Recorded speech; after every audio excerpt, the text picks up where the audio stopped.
Assalamualaikum warahmatullahi wabarakatuh. Bismillahirrahmanirrahim. Ala ni'matillah, la haula wala quwata illa billah, amma ba'd. Sedulurku dimanapun kalian berada, semoga kalian semuanya sehat selalu, sehat pikirannya, sehat hatinya, dan selalu memiliki niat-niat yang baik untuk kedepannya. Berkah alhamdulillah sedulurku semuanya. Pada kesempatan kali ini saya ingin menyapa untuk sedulur semuanya. Salam seduluran untuk kita semuanya. Berkah ijabah, Allahumma ijabah. Semoga hajat-hajat kita semuanya dipermudah. Hajat-hajat yang baik tentunya, karena kebaikan pasti menghasilkan kebaikan. Saya ingin membahas sesuatu yang mana ini bisa dikatakan sesuatu yang perlu dikaji, perlu didengarkan sampai selesai. Karena ketika kita mendengarkannya hanya di awal, pasti tidak akan mungkin paham.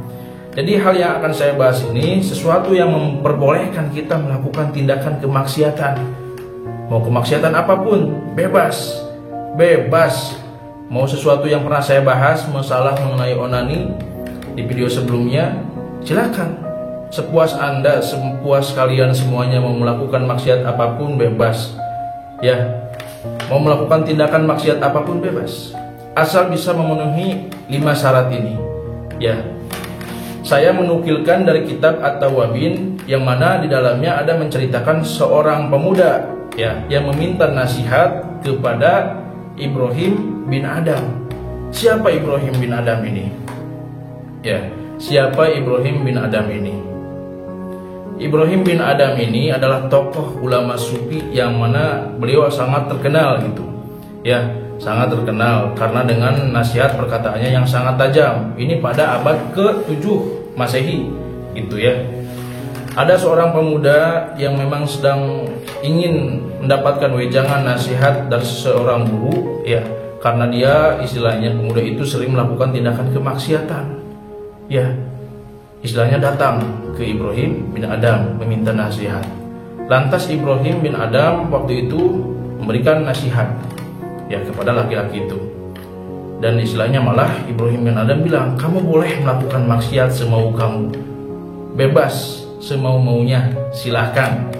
Ya, apapun yang pengen kamu lakukan silahkan, maksiat apapun yang kamu mau perbuat silahkan, asal kamu bisa melakukan tindakan 5 perkara yang harus kamu lakukan. Pemuda itu dengan semangatnya apa gitu, ya syaratnya apa aja.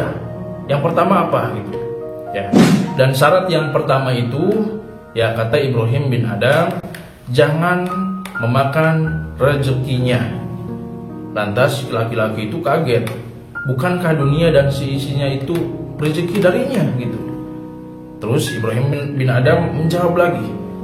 Lantas ketika memang kamu tahu ya dunia dan seisinya ini memang rezeki darinya, apakah kamu tidak malu ketika kita istilahnya menggunakan atau memakan rezeki darinya, sedangkan kita melakukan kemaksiatan-kemaksiatan yang dimurkai olehnya? Langsung dari situ si laki-laki itu bertanya lagi, terus apa? Ya, syarat yang kedua dijawab sama Ibrahim bin Adam gitu. Syarat yang kedua, jangan tinggal di buminya. Ya, laki-laki itu hanya terdiam. Ya, seperti kebingungan. Apakah kamu tidak malu? Itu diterangkan lagi oleh Ibrahim bin Adam. Apakah kamu tidak malu? Kita memakan rezeki darinya, kita tinggal di buminya. Lantas apakah kita tidak malu ketika kita berbuat maksiat, ya, yang mana kita tinggal di buminya dan memakan rezeki darinya? Baik, kata laki-laki itu. Baik, saya paham. Terus apa syarat yang ketiga gitu? Syarat yang ketiga, carilah tempat tersembunyi yang tak dapat terlihat olehnya. Si laki-laki itu seperti kebingungan sekaligus kaget. Itu. Bukankah dunia dan seisinya itu miliknya? Dan tidak mungkin kita tidak dilihat olehnya. Lantas kata Ibrahim dengan tegas, ketika kamu paham dengan itu, apakah kamu akan berbuat maksiat lagi padahal dia melihatnya? Ya, saya paham katanya. Dengan mengangguk-angguk gitulah si laki-laki itu ya. Terus laki-laki itu kembali bertanya, terus syarat yang keempat apa gitu? Kata si laki-laki itu bertanya ke Ibrahim bin Adam. Lalu Ibrahim bin Adam menjawab, syarat yang keempat, ketika kamu didatangi oleh malaikat Israil pencabut nyawa, ya, apakah kamu bisa mengatakan, tolong kasih waktu saya sehari lagi karena saya ingin bertaubat dan melakukan amalan kebaikan, amal-amal yang soleh. Ya, pemuda itu menjawab, mana mungkin saya bisa menghentikan sesuatu yang sudah ditakdirkan oleh Allah Subhanahu wa Ta'ala. Mana mungkin malaikat Israel mau menuruti permintaanku sedangkan dia taat kepada Tuhannya. Terus kata Ibrahim bin Adam dengan tegas, lantas apakah murkanya Allah tidak akan mengejar-ngejar dirimu kepada si pemuda itu? Murka Allah itu pasti, balasan dari Allah itu pasti. Allah itu maha adil dan pasti segala sesuatunya sudah ditentukan oleh Allah Subhanahu wa Ta'ala. Ya, murka Allah akan selalu tepat kepada orang yang memang sudah dikehendakinya. Ya, dan dalam masalah ajal, kamu tidak akan bisa memundurkan ataupun memajukan ya ajal yang sudah ditentukan oleh Allah Subhanahu wa Ta'ala. Pemuda itu dengan sedihnya, tapi memang penasaran, ingin terus bertanya syarat yang kelima itu apa, karena memang mungkin penasaran. Terus Ibrahim bin Adam menjawab, syarat yang kelima, kalau istilahnya kelak nanti malaikat Jabaniyah datang hendak mengiringmu ke api neraka di hari kiamat nanti, jangan engkau mau ikut bersamanya gitu. Malaikat Jabaniyah itu malaikat yang menggiring manusia ke api neraka. Intinya malaikat yang menyiksa orang-orang yang memang sudah dikehendaki oleh Allah Subhanahu wa Ta'ala. Di situ laki-laki itu, si pemuda itu menangis dengan terisak-isaknya, sedih. Memang segala perkara itu sudah ditentukan oleh Allah Subhanahu wa Ta'ala. Dan yang namanya ajal itu sudah pasti terjadi, mutlak akan menghampiri kita. Baik tua atau muda pasti akan terjadi. Dia istilahnya langsung nangis, ya terisak-isak, bertaubat kepada Allah Subhanahu wa Ta'ala. Pada intinya kita manusia, saya pribadi pun dalam masalah keimanan tentunya kita tidak dapat dipungkiri ada naik, adanya turun. Ya, tapi di samping itu ada yang lebih berbahaya ketika kita merasa baik dari orang lain. Kita istilahnya lebih baik dari orang lain ada di bawah kita. Kita berpikir seperti itu. Kita merasa lebih baik dan orang lain ada di bawah kita. Kita merasa lebih mulia, lebih merasa hebat dibandingkan orang lain. Itu penyakit, lebih berbahaya. Ya. Dan orang-orang seperti itu ketika melakukan tindakan kesalahan akan lebih dahsyat lagi ketika kita tidak menyadari dosa yang kita lakukan, merasa paling baik, merasa paling benar, dan akhirnya kita tidak mau bertaubat kepada Allah Subhanahu wa Ta'ala karena memang kita merasa baik gitu. Itu lebih berbahaya.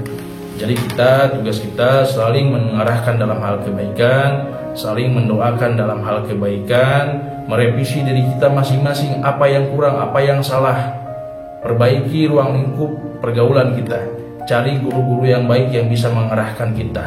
Ya, ambil hikmah dari siapapun, ya dari guru manapun, ambil kebaikan, bahkan dari orang terdekat pun, dari anak kecil sekalipun, ketika memang ada hikmahnya, ambil. Ya, hikmah itu banyak, hikmah itu luas, ambil kebaikan dari siapapun. Ya, untuk para sedulur semuanya, jangan bosan-bosan selalu memperbaiki diri kita. Ya, kullu nafsin dha'iqatul maut. Setiap yang bernyawa pasti akan merasakan kematian. Itu sesuatu yang mutlak pasti terjadi.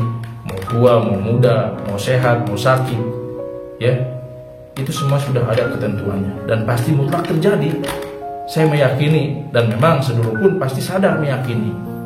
Ya, dunia itu kadang seperti ilusi. Kita tidak sadar. Padahal yang namanya beban kehidupan, permasalahan apapun itu jenisnya selalu bertahap, selalu bertambah, selalu makin tinggi. Namanya juga ujian, namanya juga kehidupan. Ada ujian, fase istilahnya kita mengolah kesabaran. Ya, ikhtiarnya kita dilandasi dengan niat ibadah, tentu dengan diiringi dengan doa kepada Allah Subhanahu wa Ta'ala, doa-doa yang baik.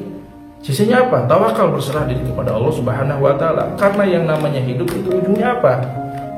Kematian, dan pasti mutlak terjadi. Untuk itu mari saling memperbaiki diri, saling mengarahkan dalam hal kebaikan, saling mendoakan dalam kebaikan. Insya Allah semoga hajat-hajat kita dipermudah oleh Allah Subhanahu wa Ta'ala, dan urusan-urusan kita segera dibereskan, tentu dengan betul-betul dilandaskan niat ibadah, ikhtiar, berdoa, tawakal, pasrah kepada Allah Subhanahu wa Ta'ala.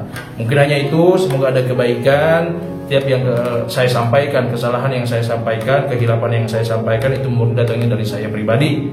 Ya, dan setiap kebaikan itu murni datangnya dari Allah Subhanahu wa taala. Ini di akhir video sudah saya janjikan, coba dulu berdiri tegak, ini nggak akan lama ya. Coba berdiri tegak, arahkan kepala ke atas. Nah, berdiri tegak, tangan di bawah gini. Coba arahkan kepalanya ke atas, ambil napas, bilang hu, buang dari mulut Allah. Jadi menghirup dengan ucapan hu, membuang dengan ucapan Allah 13 kali. Berdiri, silakan lakukan. Ya, mungkin hanya itu. Akhirul kalam, wabillahi taufiq wal hidayah. Wassalamualaikum warahmatullahi wabarakatuh. Salam seduluran.